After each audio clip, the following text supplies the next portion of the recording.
বারোবিশা বাজারে জেলা পরিষদের উদ্যোগে নবনির্মিত নাট মন্দিরের উদ্বোধন হলো। বুধবার কুমারগ্রাম ব্লকের বারোবিশা বাজারে নাট মন্দিরের উদ্বোধন হলো।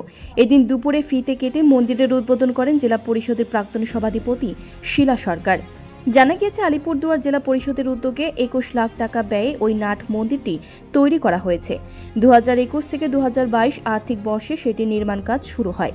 এদিন সেটির উদ্বোধনী অনুষ্ঠানে প্রাক্তন সভাধিপতি ছাড়াও উপস্থিত ছিলেন কুমারগ্রাম পঞ্চায়েত সমিতির সহকারী সভাপতি জয়প্রকাশ বর্মন, ভলকা বারোবিশা 1 নম্বর গ্রাম পঞ্চায়েতের প্রধান অনিমা রায়, তৃণমূল কংগ্রেসের ভলকা বারোবিশা 1 নম্বর অঞ্চল সভাপতি জয়শঙ্কর দাস সহ অন্যরা। হরে রাম রাম রাম হরে হরে, হরে কৃষ্ণ কৃষ্ণ কৃষ্ণ হরে হরে, হরে রাম রাম রাম হরে হরে। জয় নিতাই গৌর হরি বল। আরে উন্নতধর্মী এক।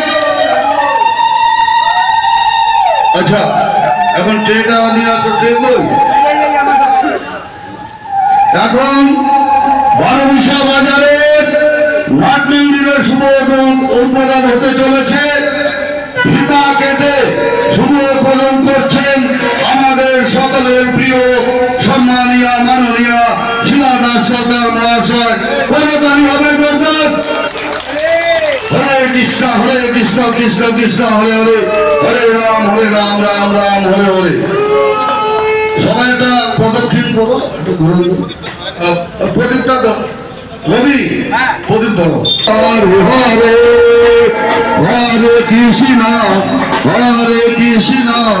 কৃষ্ণ কৃষ্ণ হরে হরে, হরে রাম রাম রাম হরে হরে কৃষ্ণ